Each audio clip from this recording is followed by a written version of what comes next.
Welcome to today's webinar on Innovating with Communities for Disaster Preparedness.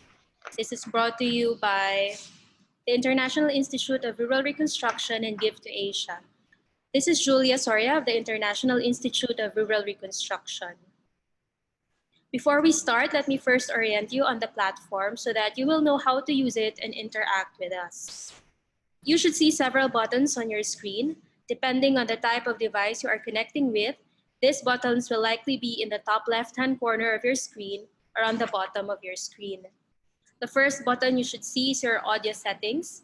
This is where you can adjust your settings if you're not able to hear me very well, or if you want to connect a pair of headphones or speakers. Next to this is the Q&A. This is the main button that you will use to interact with us. Post here any questions you may have and feel free to do so during the webinar's presentations and discussions. My colleagues and I will be online and respond to those that we can, while some will be answered directly by our resource persons during the Q&A session at the end of the webinar. Next to the Q&A button is the chat. You can use this button to introduce yourself. You can tell us a bit about your name and organization and perhaps share about your experiences on this topic and what you hope to learn today. You can also use this space to have a discussion with fellow participants on anything that you hear. And then finally, there's the raise hand button, but we won't be using this function. You have any questions, just post them directly on the Q&A. There's no need to raise your hand first.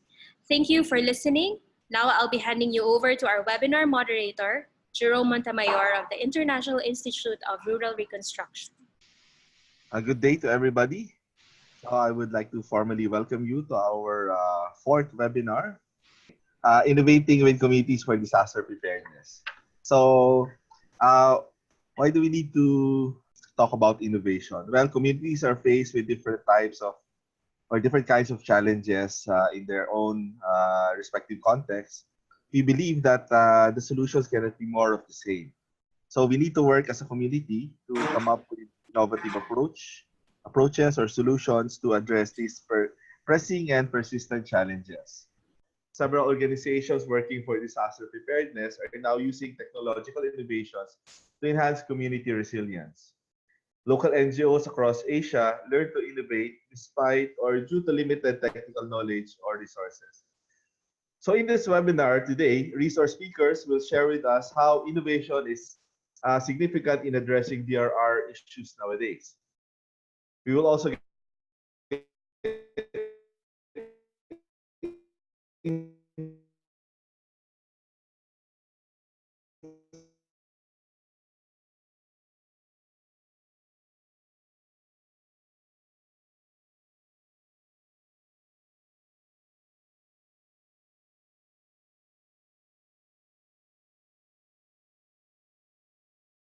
preparedness. Know the principles and process of designing, developing, and innovating community-driven technologies. Understand the current state of innovation for DRR in Asia, and know the roles of the stakeholders in the entire innovation process. So our mechanics for the webinar today, we will use a Q&A button to post your questions. Questions will be entertained after the second speaker has completed his presentation and sharing. The participants can use the chat board for question and answer. The results of the webinar will be sent via email and it will be broadcast on official link tppasia.net. So without further ado, let me introduce our valuable resource speakers for this webinar. So our first resource speaker, it is my pleasure to introduce to you and welcome Engineer Arif Abdullah Khan, Program Specialist, Disaster Resilience and Management Cluster and Climate Change Environment of the UNDP Bangladesh. With over 20 years of experience, his background spans the field of DRR, climate change adaptation, food security, livelihood, water and sanitation hygiene or WASH, water resource and flood management. He advocates the use of state-of-the-art technologies such as mathematical modeling and use of satellite image and drone technology for disaster preparedness and damage assessment activities. And for UNDP-led and donor-funded response and recovery programs to support the victims of mega disasters like Cyclone Sidar, Cyclone Ayla, Cyclone Nora, Cyclone Roano, and in Bangladesh. He led the UNDP team in the digitization of different facilities and conducted trainings for government officials, volunteers, academia, and other development partners.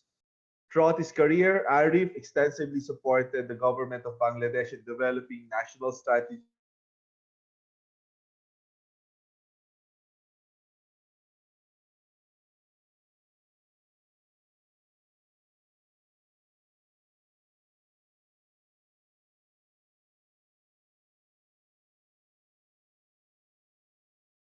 including influx. Prior to joining UNDP, Arif worked with Danida, CARE, World Vision, and WaterAid, where he managed large-scale programs and played a vital role in developing various organizational policy and strategy documents in different organizations.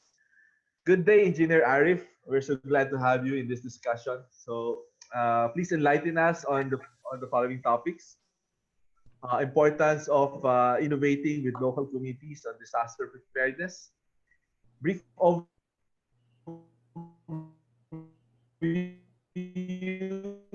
of the current status and challenges, practical ways and process in managing DRR innovation programs in Asia. This will be helpful for our viewers to know and better understand the relevance of applying the three P's in innovation, namely process, policies, and partnership. Can you please share with us your valuable experiences working on innovation for disaster preparedness? So without further ado, I give you Engineer Arif. Thank you very much. It's my pleasure and good morning from Bangladesh, all of you who are listening me. So it's very important topics that you bring is the DRR innovations. Before going to start, I like to bring some background and context and why DRR innovation is really important for us. If you see that after 1970s, like globally, 9,800 disasters took place worldwide, by which 3.7 million people had killed and 6 billion people affected. And if you see it in terms of economics, it's around 1.7 trillion US dollar has lost during this disaster. Maybe it's from the industrialization, urbanization, and the incremental impact of the climate change. But surprisingly, if you see the graph below, the thing is that the first graph you will find is that the numbers of disaster is sharply increasing. But if you find the second graph, is a very dramatic thing is that the number of deaths has significantly reduced. But if you see in the third graph, the economic loss is very much high and is going to increase. What does it means to us? If you see is that over the year, our disaster management has very much successful in reducing the death. But if you see the economic loss, which is encompassed with the environment and ecosystem, everything is going to high. And which is a great concern for us for the poverty eradications and global movement and reducing the disaster risk. Next slide, please. If you now compare with the global context and Asia Pacific, the picture is very interesting. Like if after 70s, if you see the whole global fatalities, it's around 56.6% happen in the Asian Pacific. And if you see is that the economic loss in Asia Pacific is increased 15 times. It's after 70. If you compare with the economic loss with the global context in Asia Pacific is almost double. Thing is that if you see the least developed countries and cities in islands, they are exposed to high disaster risks. For the least developed countries, on an average, is found that is around 1% of the GDP is lost by the disaster risks. So the point is that as a whole, DRR innovation is quite important that we need to deal in coming days and futures. Next slide, please. So if you see is that what's the role of DRR, what DRR is doing in that way. The aim of the DRR is the preventing the new risk and reduce the existing disaster risks. And it have to manage the residual risk, to contribute the strengthening of the resilience and therefore to achieve the sustainable development. But if you see what gaps and what challenges for DRR innovation is that for the DRR innovation, we required investment in technology, in science, in financial management, in human resources. But if you see the global pictures, the investment in the disaster management, you will find more than 80% for the humanitarian response. So the thing is that the funding, the investment for the DRR innovation is significantly less. But at the same time, if you find in that way is that our risk reduction policies, our strategies, our plans are not properly risk informed. The challenge is where if you can do it in that way, DRR innovations, and make it strategy, policy, and plans, it is very vital to reduce our disaster risk. Next slide, please. So then what is mean by the innovation, DRR innovation? Is the innovation means the discover? Is the innovation means the innovation of really scientific theory like E is equal to MC squared? Is it not even doing the things better way to make it more efficiency? What is about of DRR innovations? It means that to deal with these challenges of the disaster risk in a new and different ways, where your global experience, where your science and technology and knowledge will be embedded with the understanding, knowledge, and idea of the community with their indigenous knowledge. So it's a combination. It's a combination of the idea, solution that the community people who are suffering and with embedded with the global knowledge, experience, science, and technology, and for a particular place or a particular location and particular risk. If you see, there's a numbers of principles for the innovation, particularly when you are doing some innovation, it need to be designed with the users. It need to be more consideration of the ecosystem. It had to be potential in scaling. It need to be considered the sustainability. It should be based on the data. It should be based on the information open sources, and it should be reuse potentials, and it needs chance to be improvement. Obviously, it shouldn't do any harm, and it must be do in a collaborative way. If you find is that the key component of the DRR innovation is that it must be partnership, process, and policy. So key component we need to follow if you want to introduce DRR innovation for it. Next slide, please. So as a whole, if you want to see who are the key players, how the engagement of the DRR innovation works. If you see in the heart of the flow diagram is the vulnerable community, the community who are at the risk, community who are suffering the consequences. And it's very interesting. Those community they do know what may be the probable solutions. They do have some ideas what can solve their problems. But what they can do is that they need some support to test their ideas, to do some piloting, do some work on it. For this, they need some support. It may come from civil society or NGOs. They can come together, they can support with the community. When they engage in the process, they need some community volunteer to actively engage in the process. When they start in the process, they also need from the support from the local government institute to give an institutional form of it. When they start in the process of piloting and testing their ideas, they also need some academic, they also need some understanding of the global understanding, global practice of the latest science and technology, what may be the more relevant and contextualized, make it more realistic in that way.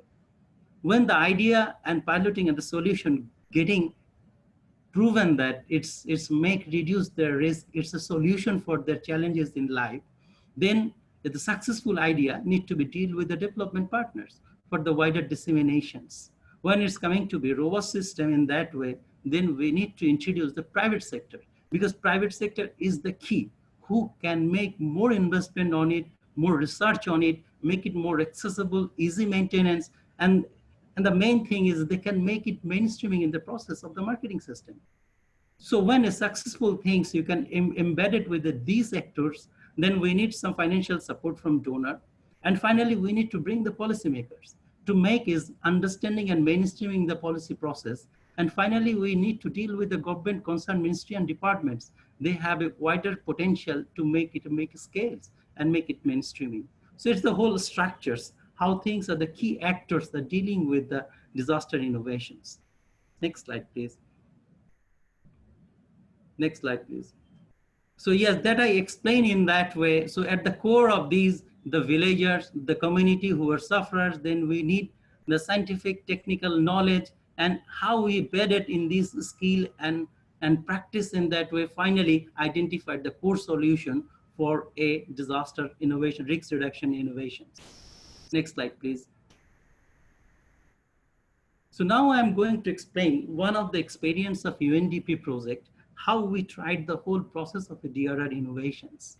We identified the project is that it's a project, the regional projects where Nepal, China, and Bangladesh and DFID was involved in the process. We identified the area for the earthquake. You know, Bangladesh is earthquake prone. Scientists are telling is that our major mega disaster for earthquake is overdue, but even though we don't have any experience in 120 years last. So we identified one of the hot spots that we call Mymensingh district and one part of it, one area, so that the area is very dense, they have poor infrastructures, they have weak accessibility, lots of challenges they have, and that's why we took a pilot area for this to testing in that way.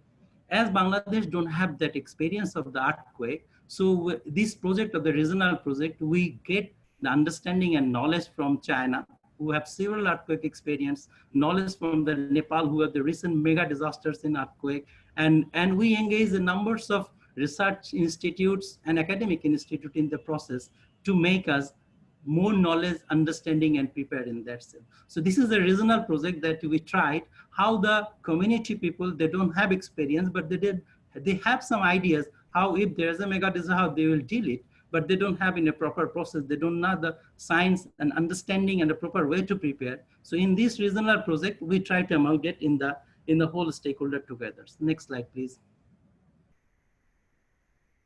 Next slide, please. Next slide.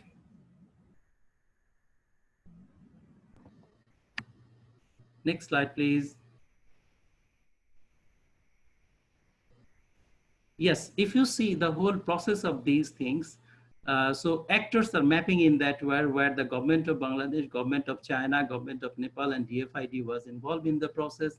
And for the technical support in the project, Bangladesh Engineering University was involved, National Disaster Risk Reduction Center of the China was involved, Institute of Water Resource and Hydropower Research Center was involved, UNDP was centered, they are collaborating in this way, but at the heart of the Mymensingh municipality was involved and the ward commissioner involved, and the total community was engaged in the area and the total process of it.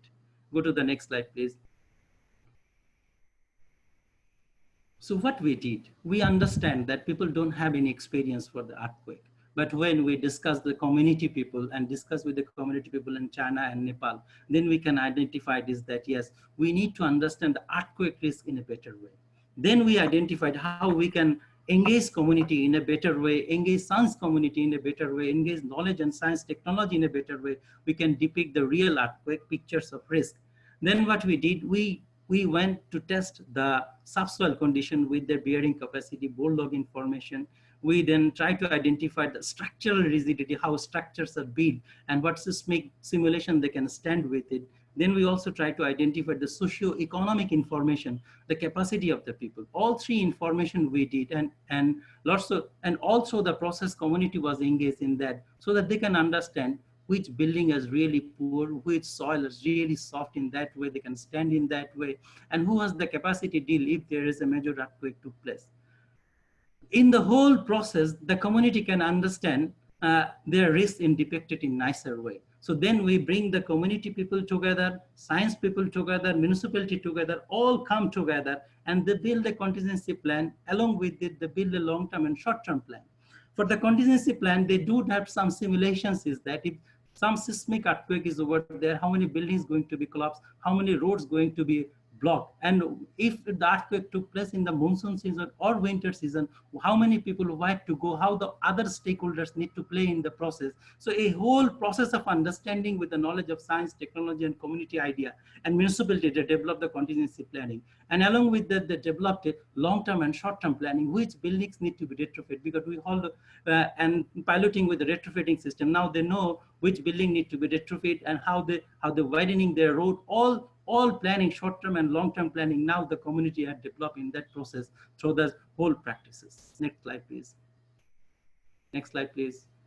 So we also engage the volunteer, school, community people. We introduce private sector. We introduce apps with the help of China and Nepal. The whole information, whole community can act together. They build their capacity, and they even went to the China and Nepal, how they deal with their challenges. In the whole practice that I want to tell is that they are now capable to deal with the challenge like earthquake. Next slide, please. So finally, what I tell is that it has a huge policy implications in that way. After this practice, this documentation, long-term, short-term, and contingency planning, now the Mymensingh municipality can understand they need to conduct this sort of exercise and then hold the cities all together. And they put some legislations. Now they strict in the monitoring of the building construction, and building code have to ensure. Now they formalize how to process the approval of the design process of the building. And now they identified how the other sector actors, like when after the disaster, how they are active in the process in that way. And the whole networking system, now they can understand how they can build in a robust system if there is a major earthquake took place, and they can maintain in that way. Finally, what I want to tell you that in the community, they don't have understanding of the earthquake risk, but they have some ideas how can deal with it. But in the process, we bring the science, we bring the technology, we bring the knowledge, and we bring the expertise from the global, like we bring the knowledge from China, we bring the knowledge from India, we bring all together, work with the community, develop the process and understanding if really earthquake, they don't have any experience, but how to deal with it, how the government take the leadership with it, and total system. Now, the Mymensingh municipality, particularly that word, they can tell, yes, we are prepared. If there's a major disaster like earthquake, we will bold and we can face the challenges. Thank you very much. Thank you very much, Engineer Arif. And it was a great privilege to hear your presentation and your sharing about the salient points to consider when managing innovations. And thank you for sharing your very own experience on disaster preparedness. It was very much informative. Coming from our end here in IRR, we very much resonate that that principle that the local communities are the ones who will have to do the activities, the actions, and outsiders like us are there to provide the support. And putting together global experience, science and technology together with indigenous knowledge is very much interesting. So, friends, we will have our Q&A after our second speaker. So please hold on to your questions for now. So we're now excited to hear our next presenter. And our next presenter is Mr. Angelo Hernan Melencio, or we call him Enan. Enan is the consortium manager of Tuklas Innovation Lab. He is a humanitarian and development worker with experience in managing grant-funded and child sponsorship-funded programs and projects directly and with partners. He has taken a number of senior leadership roles in normal and emergency settings, including managing consortium projects with NGOs, including Plan Philippines, being the Plan Philippines' first program area manager in Mindanao, co-chairing an interagency working group in an L3 emergency, and is part of Plan's senior management team during the Typhoon Haiyan response. Enan is a member of 2 international emergency rosters and has been deployed in numerous emergency response, including the Nepal earthquake in 2015 and the Marawi displacement response last year in Mindanao, in Philippines. Enan has facilitated trainings on humanitarian response, emergency response teams in the Philippines, Nepal, China, and Cambodia. Enan continues to enjoy coaching of various local and international humanitarian leaders And so, good day, Enan. We are pleased to have you with us today. So, before joining to class, you have been working with various projects that innovate, mitigate, and develop the capacities of local communities in disaster preparedness.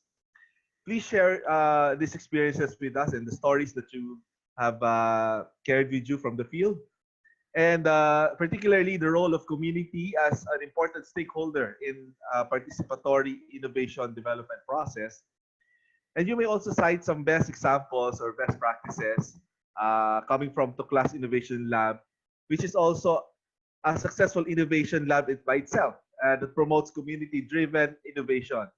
Your insights will inspire and support community-based organizations in exploring solutions that will mitigate disasters in vulnerable communities in Asia. So without further ado, I give you Enan.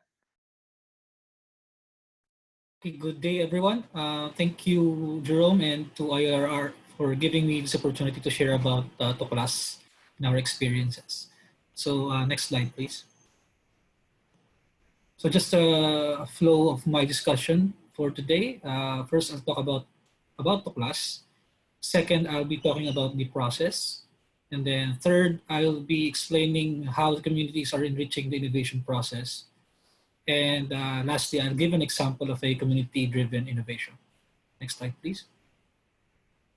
So Tuklas is a project. So Tuklas Innovation Labs is a project which is supporting and promoting innovative community-centered solutions on disaster preparedness. So we're currently supporting 40 innovations all over the country from Luzon, Visayas, and Mindanao. And we are supporting them financially, technically, and administratively.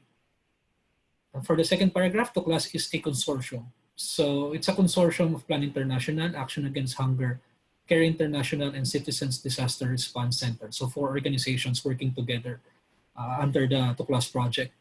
And we have 5 offices in the country, 1 in Baguio, 1 in Quezon City, 1 in Tacloban City, 1 in Cotabato City, and our country coordinating unit is in Makati City. So we are covering nationwide. Third, Tuklas is part of an international initiative. So it is funded by UK Aid through START Network and supported by CDAC Network. So similar initiatives are being implemented in Bangladesh, Kenya, and Jordan by different organizations. And then lastly, Tuklas is currently looking for donors. So we are actively looking for funding to help support the 40 innovation teams and also to help sustain the platform, because the project, the DFID support is ending by March next year. So we'd like to look for ways to sustain the platform and also to further support the 40 innovation teams. Next slide. So why are we doing what we're doing? Why support innovations on disaster preparedness? So the first 2 figures there, third on the 2017 World Risk Index and the 13th on the 2016 Climate Change Vulnerability Index, is the risk profile in the Philippines. So we've been third for the past 3 years, and we were second before that. So that shows how vulnerable the country is in terms of natural hazards. And the study doesn't include the human-induced disasters or human-induced hazards in the country. We've been 9th on the Climate Change Vulnerability Index and 13th on 2016. So clearly there are gaps in terms of disaster preparedness in the country. Although we are improving, there seems to be a need to look for different ways or different means of solving the problems on disaster preparedness. And we have 21.9 million people in the country who are living below the poverty line. So as I mentioned earlier, there are a lot of innovations in the country actually, but most of them come from humanitarian agencies. And as you can see, even if there are these innovations, we continue to be on the top of the list of being vulnerable country in the world. So there may be a need for us to listen and maybe help communities that actually suffer the most during emergencies, during disasters, to innovate and look for ways to solve their own problems and help their own communities. Next slide, please. So here is a here's the Tuklas process, or what we're doing in our project. So it's linear, so it's sequential, but some of it are overlapping. Also, I'm going to discuss how partners helped us in implementing this process, because this is a partnership-heavy project. So first, we did a call for proposals for 2 months.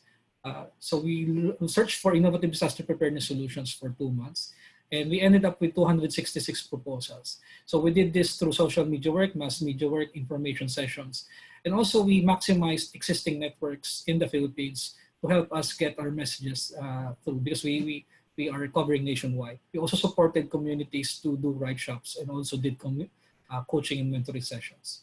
So for example, we tapped the Philippine NGO network to help us spread the call for solutions. Next column is selection. So we reviewed shortlisted and selected promising ideas. So from the 266 proposals, we shortlisted, or we selected 40. And we did this by asking communities, innovators, scientists, specialists, innovation experts, private sector, government, and consortium members to help us select the top 40. So just an example, we tapped academics who are experts in psychology and engineering. We tapped the private sector, whether Philippines Foundation, PDRF, for example. We tapped government, Philippine Institute of Volcanology and Seismology, Office of Civil Defense. We tap innovation, the innovation sector, such as Launch Garage and Idea Space. So it's a very partnership-heavy endeavor. And then for the third column, we trained. So for about a month, we did a partner capacity assessment and helped train, capacitate them before they enter the testing and refinement stage. So for the testing and refinement stage, we gave them 8 months, supported them for 8 months of experimenting their ideas.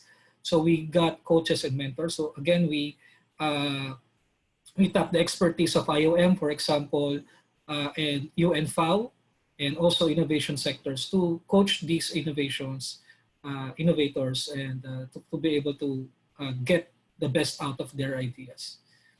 And then we also did reviews to help them with their implementation. And then lastly, we are in the testing refinement stage, and then further we will do the scaling. On the scaling stage, we will help them link them with potential supporters and donors. So we will be looking for institutional donors or private sector to help continue their ideas.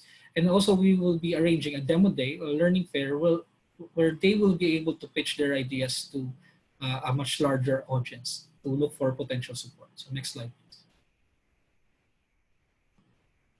Here's an example of one of the 40 from survivors of Typhoon Haiyan in the Philippines, in Visayas. So this is what they call bakwit kit. Bakwit is a Filipino slang for evacuate. So this is an emergency partition for evacuation centers.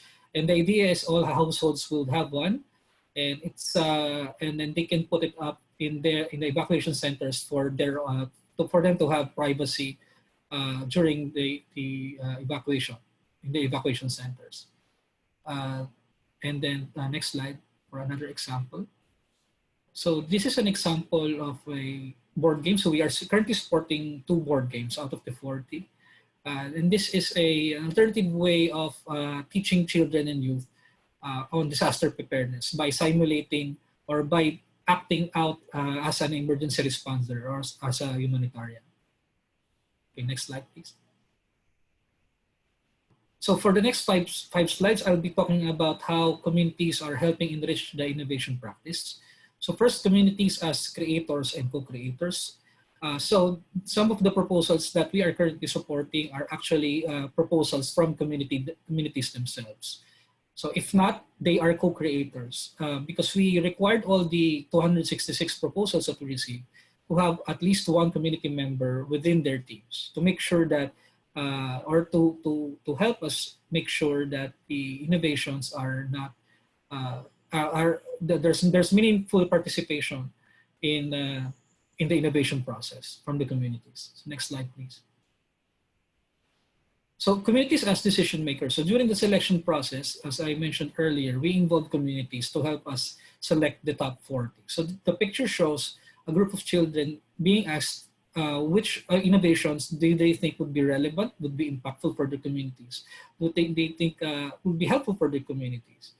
So they were part of the decision-making process in selecting the top 40. Next slide, please.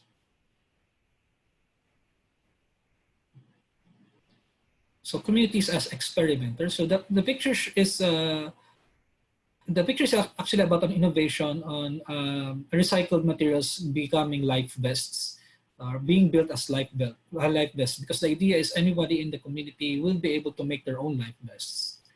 So in the picture, seeing that a man is swimming, experimenting, testing out the life vest himself, and then providing feedback to the innovation team on how to improve the innovation. So the idea is communities being part of the innovation process, understanding that the innovation project is not a development project, and it's a testing and refinement project. And they are not guinea pigs, but actually part of the ones that do the experimentation. So next slide, please. And communities as leaders in sustaining and scaling innovation. So some of our innovations that we are currently supporting would like to be sustained and scaled by the communities themselves. So one example is that picture. There's an innovation in one of the IP communities, indigenous people communities in the Visayas, where the innovation team is training youth to become responders. And the idea is that they can be deployed to other communities with the same tribes to help out the communities in responding to disasters. So they would like it to be sustained by the communities themselves and be scaled by the communities themselves after the exit of the innovators. So next slide, please. And then communities as promoters of the innovation process. So as an example, the picture shows one of the innovations in Mindanao, where they constructed a bamboo dike to be able to help them mitigate the effects of the flooding in the area. And what is being shown by that is a coverage by local media, and it's shown that the community themselves are promoting the innovation process, promoting the innovation by showing it to the Philippines, to the country, that they can do it, and the innovation process is something that is helpful for their own problems in their community. Next slide. So here's another example of communities giving or providing significant leadership and participation. So intelligent flood warning system in Karkar, Cebu, and I listed out all the things that they changed in their innovation because of the feedback from the community. So adding repeaters, extra horns, changing the warning voice because they said that so to be able to reach a farther community, they added another barangay. They added remote accessibility for the local government unit. They changed the design of the node to because the communities corrected their assumed flood height. They added enclosure to protect the device from falling objects, and they added automated flood lights because one of the elderly in the community suggested that during emergencies there are no lights in their community, so a floodlight was also considered. Next slide, and the last slide. So if you'd like to know more about Tuklas and our efforts, you can visit us online. So there's our website, Facebook page, and Twitter. So the links are there, and that's it. Thank you very much. Thank you so much, Enan. I'm pretty much excited to try out those life vests that your partner communities are developing. I wonder if those life vests can carry my weight, but at any rate, I would like to try and perhaps build one myself.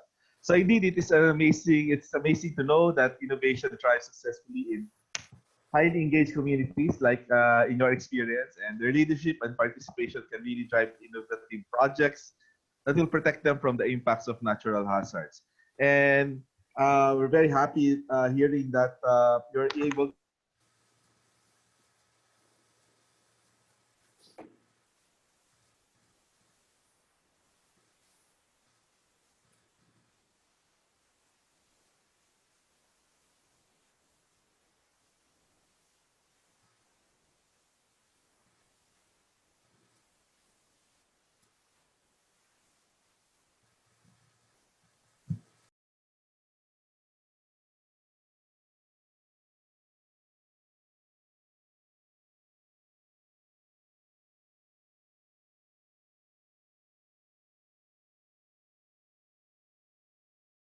Okay.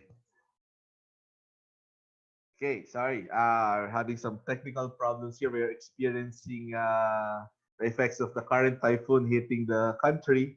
So please bear with us.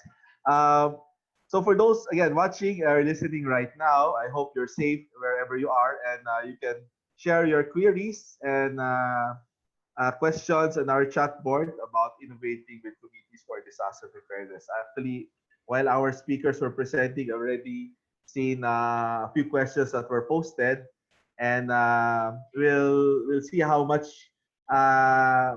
we can cover given the time that we have. So let me just check. Okay, here's one general question, which means this can be answered by Enan and Arif. So, what are the pathways to move from piloting innovations to adoption of the innovation in a much wider scale? So, Arif, Enan, who would like to go first? If I may, can I respond? Yeah, go ahead, Eric. Yes, go ahead. Okay, Go ahead, fine. Arif. Yeah, thank you. Yes, one of the thing is that I saw your the question and last presentations. I do agree that for scaling, community has a bigger role.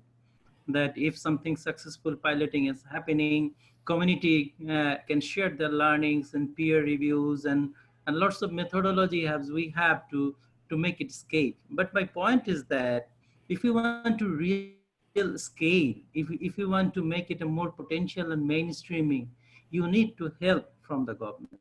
Because unless you bring the government in the system, because government is the key authority, if you see in that way. So from the process, from the piloting process, if you don't involve in the government and government interest, and gradually when the piloting coming success, then you need to bring the policymaker in the whole process. And then the concerned department and concerned authority, if they acknowledge your piloting, if they found it really successful, it's really easy to scale.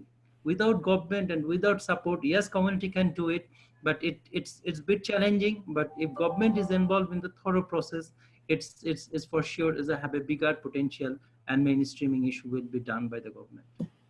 Thank you. Yeah, thanks, Arif. For us, we're actually linking the innovations or helping them look for potential support beyond the support that we're currently providing. So, for example, local government units have funding for disaster risk reduction management, and we're actually talking to them and thinking of ways if they can support innovation in their own communities through the use of this funding. Also, talking to national government agencies, also linking with private sector foundations who are looking at innovations as well. There are a number in the country. Also, other NGOs who would like to support innovations, and we also have the innovation sector or incubators who might want to take on some of these innovations and further support them to become better ideas. Okay. Thank you, gentlemen, for those response. So I think it's a very good interconnectedness or symbiotic relationship wherein our communities are leading and driving the innovation, the process and development. And government agencies in particular, both at the local authority level and the national authority level, would come in shall we say, propagate this innovative ideas and products so that it can reach out or it can reach more communities who need this innovation as new solutions to address persistent problems, as mentioned by our two speakers earlier. So for our next question, here, another very interesting question here. And I think this can again be answered by both of them.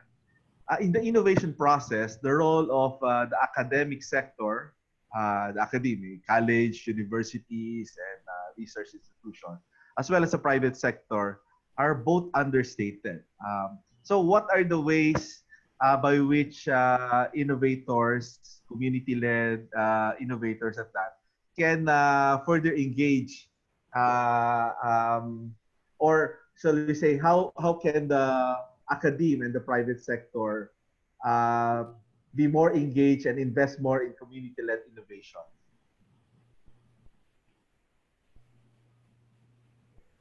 Angelo, go ahead. Okay, okay, Arif. Okay. For to class, actually, we've engaged academics since the beginning of the project.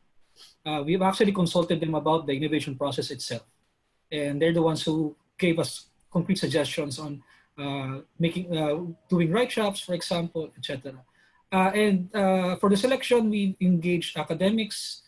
We have at least from 3 prominent universities in the country who are supporting us by providing technical support and also mentoring and coaching.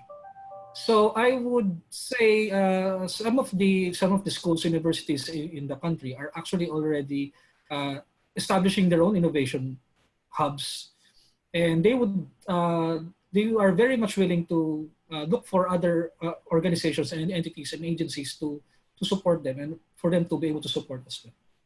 So for the question of engagement, I'm not really sure because we fairly had any challenge in coordinating with them and asking for their support. Okay, if I may answer. Go ahead, Arif. Yeah, one thing is that really I do appreciate the response. One thing is quite important is that how you frame the institutional framing in the innovations. So the community might have some ideas, they might have some solution, they're planning to do some piloting. But the thing is that it's quite important because all the context, global knowledge, science and technologies are improving simultaneously. And thing is quite important. That's true. The academic and researcher, they need to embed it. Private sector need to be coming with the scalability, investment and research. But if the institutional frame you can establish in that way, so that it need to be led by someone, it need to be holding by someone. Yes, community is going to do it, but is what difficult community to engage the researcher for private sector. But someone like the goal, particularly for the local government institutes or someone from the government authority taking the lead and patronize the whole support, then it get an institutional frame.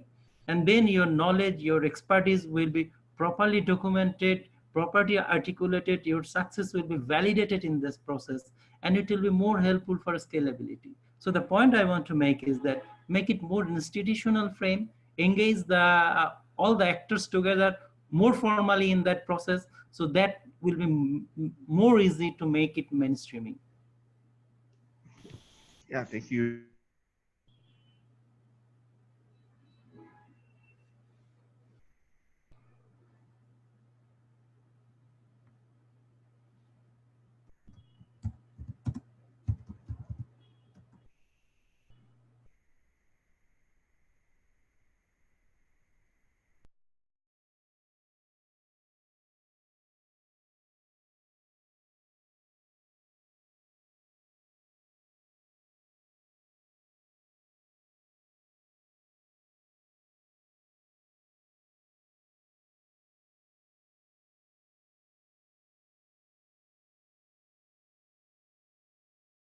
Hi. Sorry, I think I lost my connection earlier. Were you able to hear my question? I was just curious if there were any experience from any of you that there was a conflict or a disagreement between what the academe brings to support innovation in the communities and existing or traditional or indigenous knowledge that the community-led innovation champions are carrying with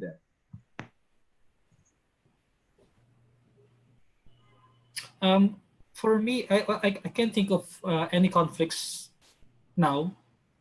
But in terms of being able to support indigenous knowledge as part of an innovation, we have an example of that in Mindanao, where a group a group of innovators are trying to support a contingency plan or a disaster risk reduction management plan of local government unit by integrating local practices and local ways of understanding disaster preparedness. Like, for example, they say that there's the IPs in that community say that there's this type of bird that comes out when a typhoon is coming.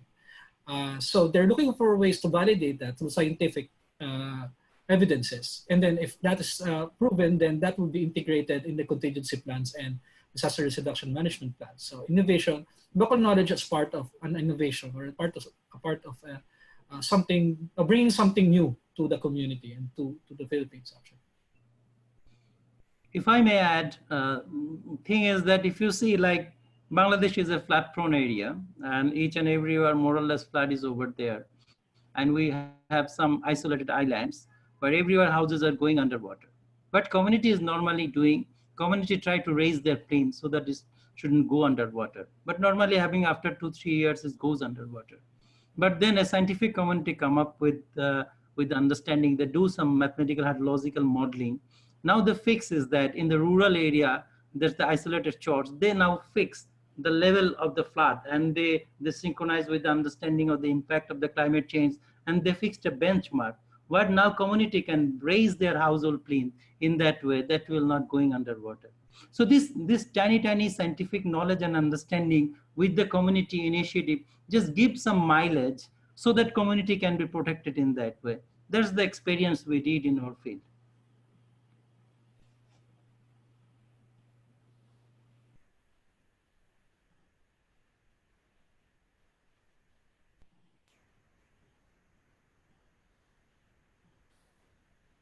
I think connection has lost again. I think so. Nice presentation, by the way, Ari. No, thank you, Angela. I appreciate your presentation. It's very, very interesting. Hi, sorry about that. We're having difficulties, or we're having some technical issues. Jerome, are you back? Sorry, I'm experiencing connectivity problems given the weather. So if ever I get disconnected again, Julia, please continue with the Q&A. But earlier I was raising the question for.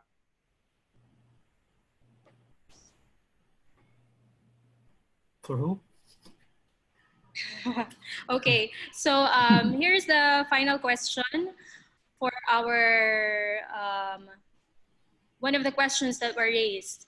What are your recommendations for small and medium NGOs who are working in poor, isolated areas where local governance is very weak and funding is hard to come by? Arif, would you like to respond first? Yes, it's the most difficult one at the end. Well, it's not very straightforward answer, but thing is that for the isolated NGOs and very remote areas and very small NGOs, what the recommendation I have is that they have to be part of a wide network, because for the learning, for the understanding, improvement of the knowledge, there is a numbers of platform, numbers of network, numbers of even clusters. If they're part of any, so they will have an access with the wider system of it. Like what I can tell you in Bangladesh, for the humanitarian response, for the DRR, we have numbers of platforms where all sort of NGOs get an opportunity, come and join with us, share their experience and challenges, so that we can work together, and they are facilitated by some sort of a knowledge, understanding, and privilege to link with the government, administration, and funding opportunities. My solution is that for the isolated NGOs, they need to be part of a whole system. They need to be part of a cluster, of a network or a platform that will helpful to deal with the challenges. Thank you. Anand, do you have any more to add? Yeah, Arif is right. That's a very difficult question. And it's actually a valid question, because funding is really important in terms of innovation, because when you're testing and refining, you are spending. So my suggestion would be for small and medium-sized NGOs would be starting small but impactful. Innovation is a way of thinking. So they can start facilitating their communities with very minimal funding, start generating ideas from these people. And then when they start getting good ideas, then they can start looking for people who support these ideas. But the very first thing, the very first step that's very important is to be able to inculcate or imbibe the innovation culture, or understand that everyone or anybody has that can be creative thinkers, and the small and medium-sized NGOs can facilitate that. True. Okay, so like most resources, time is also a resource that we have very limited supply today, and therefore as much as I would like to continue our discussion online, perhaps we can continue online through our website, our Community of Practice website, dppasia.net. So at this point, I would like to acknowledge that there were other questions posed by Ms. Arian Adol and Dr. John Batten, but I guess we will have to answer these questions directly via email because we already reached the time that we have for our webinar today.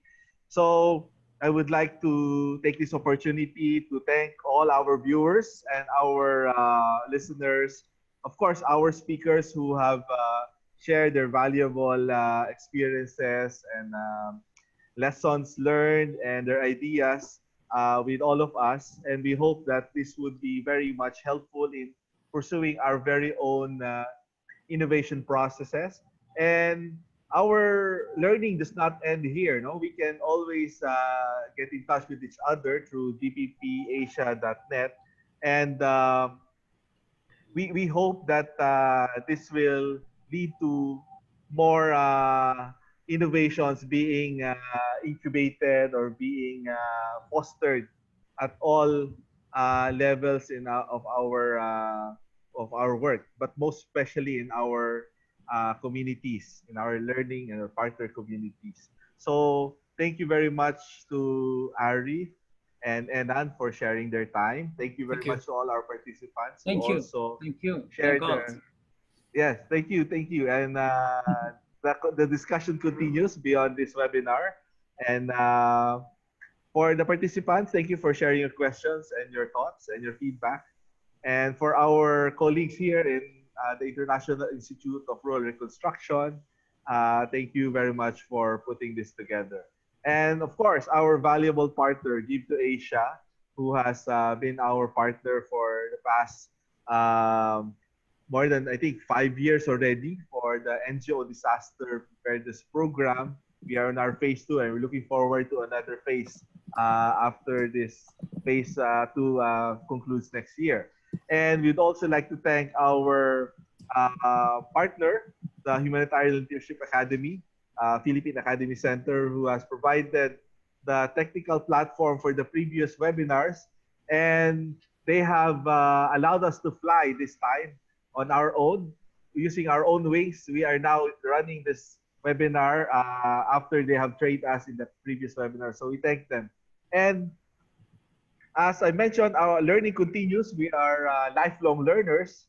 And so we would like to plug that HLA, or the Humanitarian Leadership Academy, provides free, take note, free courses online related to disaster preparedness. So all you need to do is connect to kayaconnect.org. Connect to kayaconnect.org. So I don't think you'll forget that. So it's so easy. Kayaconnect.org. And join us. We're also registered there, and we're pursuing online courses. So we'll be classmates there. We'll be fellow learners.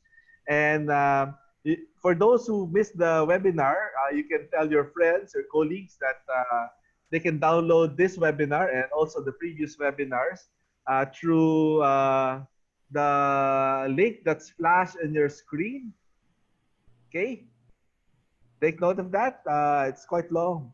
bit.ly/DPP webinars. So this concludes our webinar for today. We hope to see you in the next one, in the next webinar, and we hope that we have inspired you to explore innovative yet practical solutions that could address the disaster preparedness needs of your organization and most especially your learning or partner communities. Have a pleasant day, friends, and see you again in our next webinar. That's all. Please offer a moment of silence for our